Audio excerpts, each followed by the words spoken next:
एक मोठी बातमी समोर येते। राज्यातील प्रकल्प वेळेत पूर्ण झाले पाहिजे, फडणवीस यावरून संतापले। मुख्यमंत्री फडणवीस अधिकारी आणि कंत्राटदारांवरती संतापले असल्याचं आपल्याला पाहायला मिळतंय।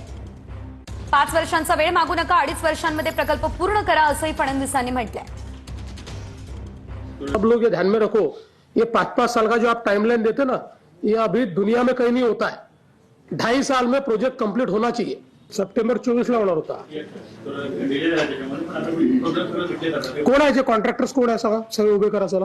का डिले झाला सांगा आणि आता काय करणार आहे सांगा। तुम्हाला मी सांगतो इतके वर्ष कुठे लागतात हो जगात। आपण एवढी टेक्नॉलॉजी वापरतो ने 3-3, 4-4, 5-5 वर्ष चाललेलं आहे काम, असं होतं जगात कुठे। 15 दिवसात करा। हे 2029 डिसेंबर मेरे को मंजूर नाही है।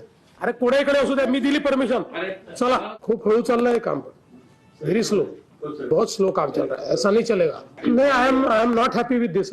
या स्पीड में मैं हैप्पी नहीं है। तो कब तक कंप्लीट करोगे? अगले साल दिसंबर तक खत्म हो जाएगा, दिसंबर में कंप्लीट हो जाएगा। हाँ, दिसंबर ये अभी Yes. सगळ्या ऍक्टिव्हिटीज ज्या आहेत त्या ब्रेकडाऊन केल्या पाहिजेत, त्याच्या टाइमलाईन ठरवल्या पाहिजेत आणि वॉर रूमनी दर 3 महिन्यांनी फ्लॅग केलं पाहिजे की तेवढं झालंय।